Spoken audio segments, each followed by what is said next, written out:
Olá a todos. Hoje eu gostaria de apresentar a médica veterinária Ana Paula Garatê.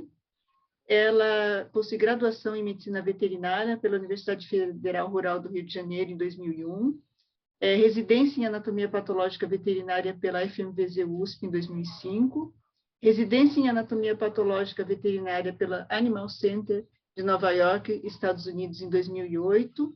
Atualmente, atua como consultora independente em patologia comparativa de animais de laboratório em São Paulo e é fundadora da empresa OneSize, centro especializado em patologia comparativa toxicológica e experimental.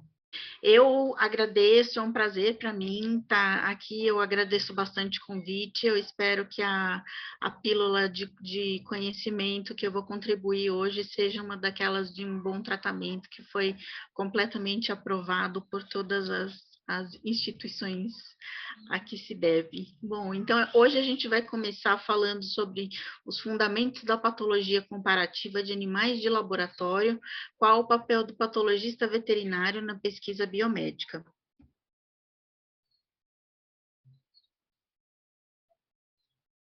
Quando a gente fala de patologia veterinária, a gente está falando do estudo das doenças dentro, que abrange o estudo dos animais que não humano, todos os animais que são estudados dentro da medicina veterinária. No entanto, a patologia veterinária ela pode ser subdividida em vários ramos, dependendo dos animais que são estudados. Os animais domésticos, por exemplo, a gente tem os animais de produção e os animais de companhia. Dos animais exóticos, dependendo do ambiente onde eles estão, eles vão ser classificados em animais de vida selvagem, os animais de zoológico e os pets exóticos, exatamente pelo manejo que esses animais têm. Aqui, na verdade, eu quero fazer uma explicação em relação aos animais de laboratório. Sim, os animais de laboratório. Assim como os animais de produção que a gente tem em serviço ao ser humano, a gente também tem, sim, os animais de laboratório. Tudo que a gente deve à pesquisa e ao avanço da medicina moderna, grande parte a gente deve aos animais de laboratório, que são animais que passam por experimentos para que nós humanos consigamos nos beneficiar de todo o avanço que a gente vê nos últimos séculos, né? Desde que a medicina é medicina, os animais de laboratório estiveram presentes e ainda estão. A gente luta para que algum dia a gente consiga fazer essa transição em que a gente não precise usar, mas essa não é a nossa realidade de hoje, né? A realidade de hoje é que nossos experimentos e o avanço da medicina está diretamente ligado ao conhecimento que a gente obtém a partir dos animais de laboratório. E quando a gente trata de patologia comparativa de animais de laboratório e também dos animais geneticamente modificados, a gente tem uma lista dos animais, das espécies que são utilizadas para esse propósito.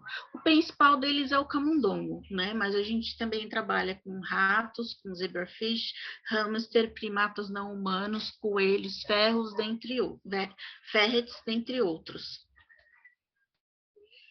Então, o que é a patologia comparativa dentro da patologia de animais ou dentro da anatomia patológica veterinária?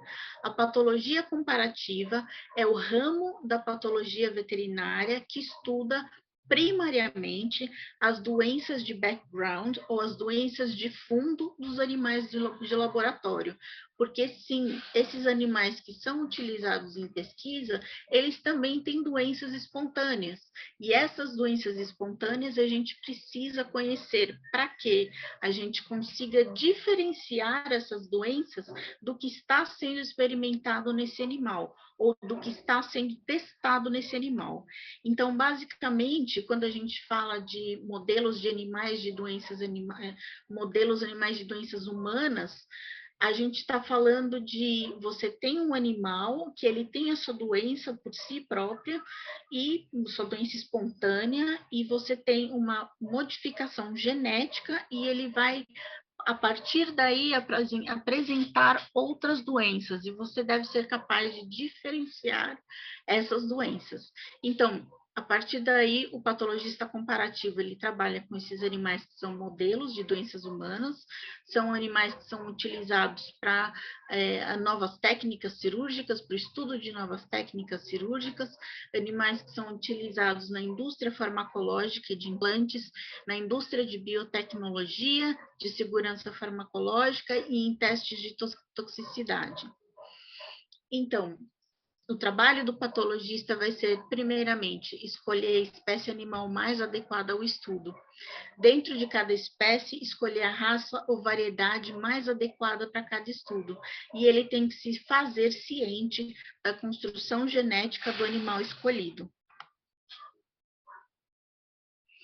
Então, por que chamar o veterinário? E aqui eu falo chamar o veterinário, o patologista e o clínico veterinário. É importantíssimo isso. O clínico veterinário e ambos que tenham experiência na medicina de animal de laboratório. Por quê?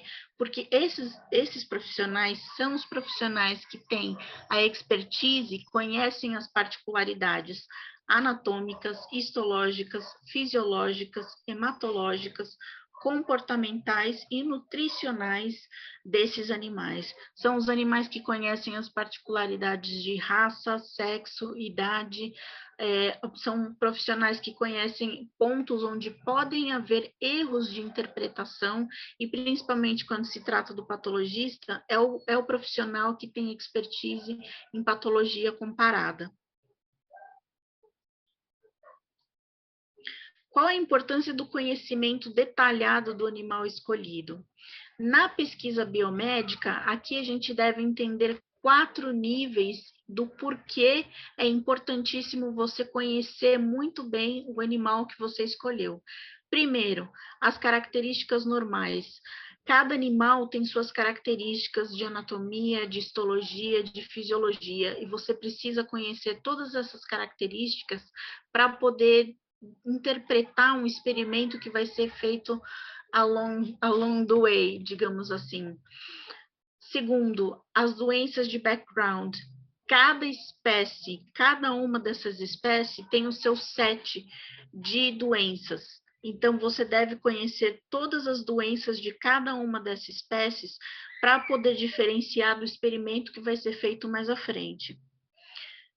Em terceiro, os resultados da manipulação genética. Além da doença espontânea, você vai ter uma manipulação genética nesse animal, então se você vai fazer alguma inserção ou deleção de algum gene, você já está mudando a biologia daquele animal.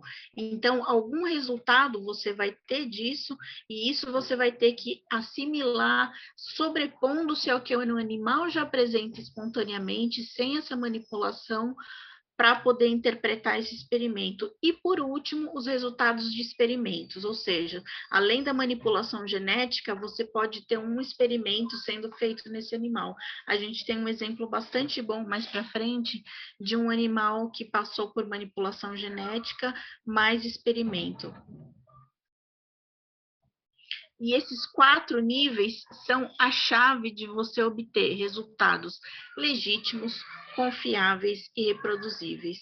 Acontece que o profissional que conhece melhor esses 4 níveis que a gente comentou é o patologista veterinário comparativo. Então, para você ter os resultados legítimos, confiáveis e reproduzíveis, seria o ideal você ter dentro da sua equipe um patologista veterinário comparativo. O patologista veterinário comparativo, ele é um profissional que deve ser formado formalmente. Ele deve ser treinado formalmente. Infelizmente, através do Brasil, a gente até tem uma demanda desse profissional, mas a gente ainda carece um pouco de treinamento dentro das próprias residências em patologia veterinária. Esse ramo não é muito abrangido, ele é mais abrangido em outros países, né?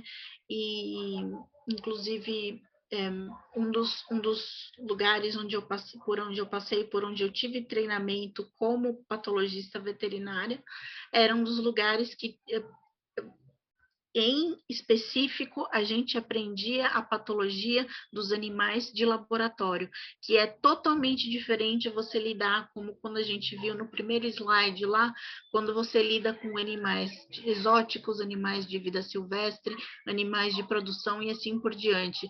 Como cada um daqueles set de animais tem a sua especificidade, assim tem trabalhar com animais de laboratório.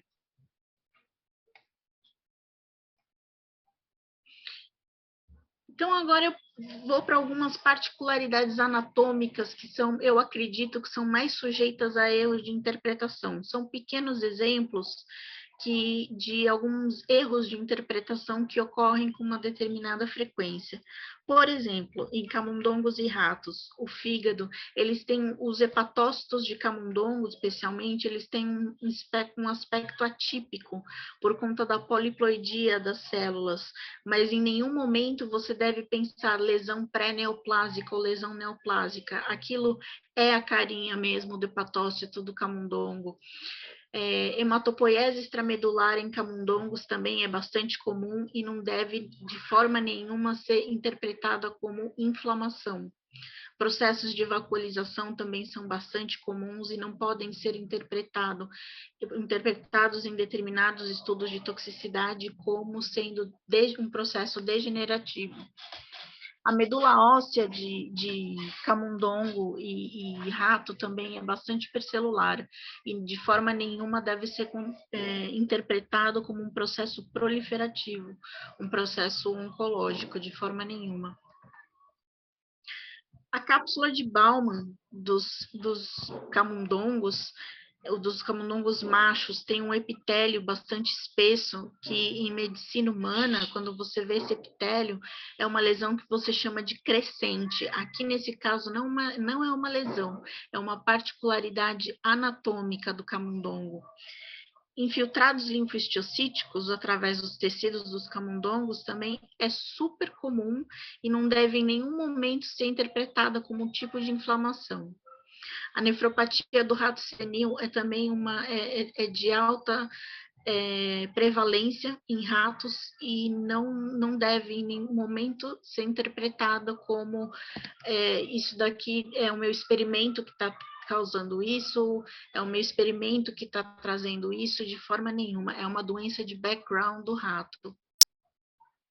Aqui, para exemplificar, para ilustrar, a gente tem uma secção de fígado de camundongo, onde a gente tem uma pseudo-inclusão. Bem no centro, a gente tem um hepatócito que está totalmente circundado por células hematopoéticas imaturas, então a gente tem hematopoiese extramedular e não um processo inflamatório, e bastante comum a gente tem diferenças de tamanho de hepatócitos e de núcleos, ou seja, anisocitose e anisocariose, e isso não significa uma alteração patológica, é nada mais do que o aspecto fisiológico, o aspecto normal do hepatócito no camundongo.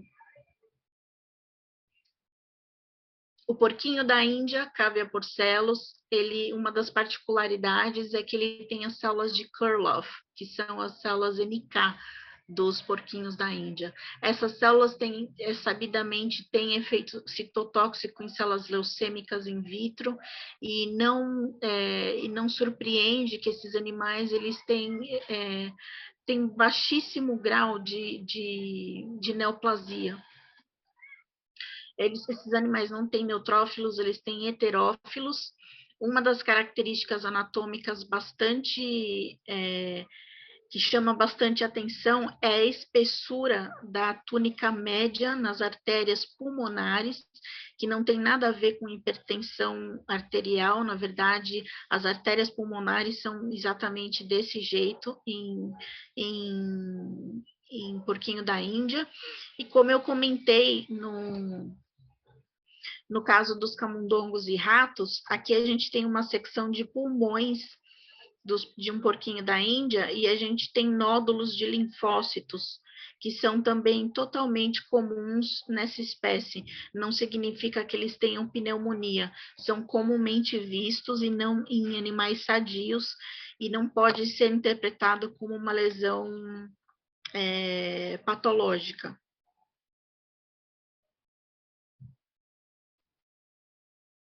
Em primatas não humanos, aqui, pelo menos nessa foto, chama bastante atenção. Aqui a gente tem o abdômen aberto de um macaco rhesus, e chama atenção a coloração da gordura. Então, esse tecido gorduroso amarelo intenso, na maioria das espécies que são estudadas em medicina veterinária, esse amarelo intenso a gente chamaria de icterícia. A gente entenderia como um processo patológico que caracterizaria icterícia. Mas no caso dos macacos, não só dos rhesus, mas no caso dos primatas não humanos, essa é uma característica da espécie. Então, agora a gente vai ver alguns casos clínicos e alguns casos experimentais para ter mais ou menos uma ideia do que é que um patologista comparativo faz. E a gente começa com aquela mesma foto, aquele mesmo rhesus, que era uma fêmea adulta, que foi eutanasiada exatamente por conta desse processo patológico que está acontecendo aqui. Aqui a gente tem o diafragma, só para pontuar onde a gente está, o diafragma, o fígado, o estômago, as alças intestinais, e por aqui a gente tem vários nódulos de vários tamanhos que estão presos ao mesentério, e abaixo também presos no útero, e que foram a causa da eutanásia dessa macaca rhesus. E na maioria das outras espécies, novamente, a primeira coisa que viria à mente seria um processo neoplásico, mas aqui a gente tem um primata que tem uma enfermidade que é bastante prevalente nos primatas fêmeas e é bastante prevalente também em seres humanos, que é a endometriose, que não é um processo neoplásico, não é uma doença neoplásica. Então, aí um exemplo de se conhecer espécie por espécie. Esse camundongo foi encontrado andando em círculos para ambos os lados, direito e esquerdo. Então, o diagnóstico clínico já era de uma síndrome vestibular. Depois do anátomo patológico, quando a gente faz a secção, aqui a gente conseguiu uma secção da cabeça desse animal, onde a gente conseguiu pegar exatamente a altura do aparelho auditivo, o assoalho da cabeça e uma secção do cerebelo. Aqui, como a gente consegue enxergar o aparelho auditivo bilateralmente, a gente vê que tem um exudato que está presente e está preenchendo toda a cavidade, desde do ouvido externo até o ouvido interno. E essa inflamação se aproxima bastante da inserção do nervo cranial. Então, esse animal tinha uma síndrome vestibular, que nesse caso foi diagnosticada como uma otite bacteriana. A gente não chegou a fazer a microbiologia para saber qual das bactérias era, mas dentre os diagnósticos diferenciais a gente tem a Mycoplasmose murina, a gente pode ter Pseudomonas, Burkholderia, Klebsiella, Proteus, mas isso porque a gente já sabe o resultado o diagnóstico desse animal, né? Ele fez uma otite bacteriana. Clinicamente falando, um outro diagnóstico diferencial que seria bastante importante seria a arterite necrotizante de camundongos. E aqui entra uma parte muito importante da patologia comparada, uma das partes, na verdade, mais interessantes da patologia comparada, que é quando a gente vê a mesma enfermidade extrapolando para várias outras espécies, cada uma com suas especificidades. Então, no camundongo, a gente vê essa arterite acontecendo como uma arterite necrotizante. Nos ratos senis, ela acontece como o nome da doença é poliarterite necrotizante. No cão, a gente vê ela como a síndrome de dor do beagle, que é um dos diagnósticos diferenciais para quando o beagle tem aquela lesão que é de extrema dor na lesão do pescoço, na região cervical. E em humanos, é a poliarterite nodosa. Aqui a gente tem uma ilustração da poliarterite necrotizante de ratos, uma foto das alças intestinais com o mesentério, e a gente vê essas nodulações que são as áreas de espessamento por conta de inflamação dessas artérias.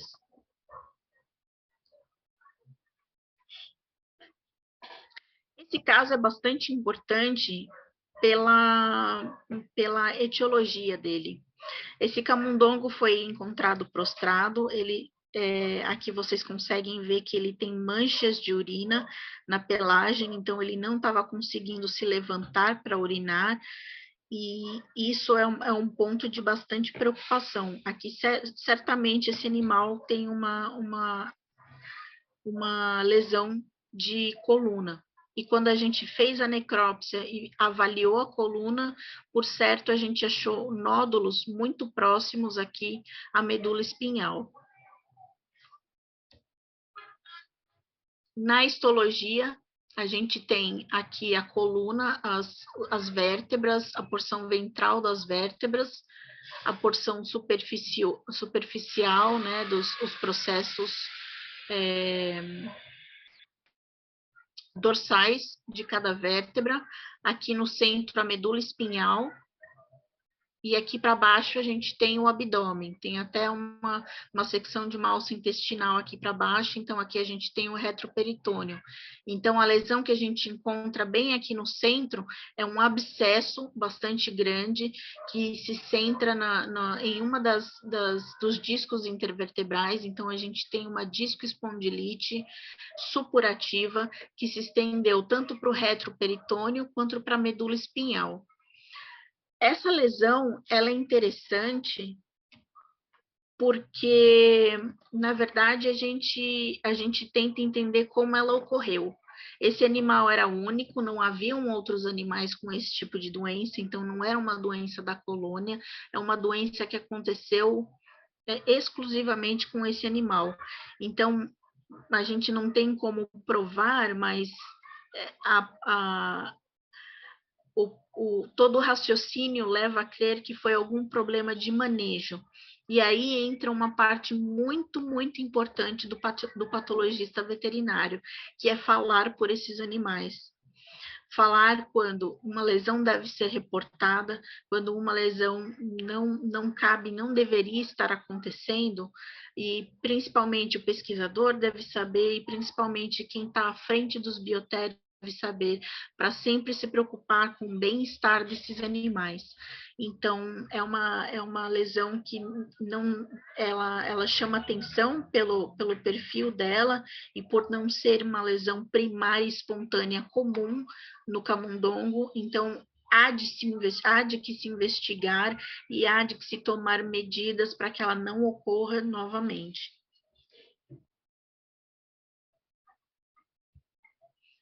Esse caso é interessantíssimo, porque é um caso de experimento. Então, aqui a gente tem 2 camundongos C57 Black Six, e ambos têm lesões nodulares na região genital. Aqui o camundongo B é um macho e tem uma lesão nodular peniana. Então, a fêmea tem uma fístula perianal, além daquela lesão, ela estava com uma postura curvada, com bastante fraqueza. O camundongo B tinha um nódulo adjacente ao pênis, um desvio e prolapso do pênis, também uma postura curvada, letárgico e anúrico. E ambos, isso é uma informação bastante importante que a gente recebeu, ambos receberam uma dose subletal de irradiação como parte do experimento. Então, aqui a gente vê o macho com aquele nódulo que fazia desvio do pênis, a gente vê uma bexiga que está bastante repleta, então provavelmente você tem obstrução urinária nesse animal. E aqui, quando a gente examinou os pulmões, a gente encontrou vários nódulos dispersos no pulmão. A histologia, tanto a fêmea quanto o macho, possuíam carcinomas de células escamosas que promoviam algum tipo de obstrução genital. Aqui é uma secção de pulmão, e nessa secção de pulmão a gente vê vários nódulos, e todos eles são compatíveis com metástases de carcinoma de células escamosas. E aqui a gente faz uma observação muito importante. O C57 Black 6, assim como outras linhagens, eles comumente apresentam pequenos nódulos pulmonares benignos, que a gente chama de adenomas bronquioalveolares. Eles são comuns, a gente pode encontrar esses nódulos. No entanto, carcinomas de células escamosas não são comuns nos pulmões dessa linhagem em particular. A informação que faltava, né? Qual a construção genética desses animais? Esses animais eram C57 Black 6, mas haviam passado por manipulação genética, e a fêmea era heterozigota para o gene da colina 4 e o macho era homozigoto para o gene da colina 4. A colina 4 é uma proteína que age como guardião do genoma, porque ela previne a replicação descontrolada do DNA genômico. A deleção dessa colina, ela se apresenta como reiniciação da replicação do DNA no mesmo ciclo, e essa expansão indiscriminada pode acontecer até 50 vezes dentro de uma célula. Quando amplificado no ser humano, quando amplificado e sobreexpresso, esse gene pode estar associado ao desenvolvimento de câncer de mama primário e de câncer hepático. Já os carcinomas de células escamosas genitais em camundongos, eles são raríssimos no C57. Eles são mais comumente associados a experimentos toxicológicos, e os carcinomas cervicais espontâneos também são raros. Então, o que a gente pode tirar de conclusão desse caso é que a gente consegue separar aqui o que é o espontâneo, né, o que é o background do animal, do C57, e o que é a parte da construção genética desse animal que o predispõe à formação de neoplasia, e aí, com o experimento, que é a irradiação, esses animais desenvolveram esses tumores compatíveis com carcinomas de células escamosas. Então, aqui a gente tem o trabalho do patologista comparativo, assim, de cabo a rabo, digamos assim, fazendo todas as observações de acordo com o animal que ele tem, a construção genética e o experimento que foi feito.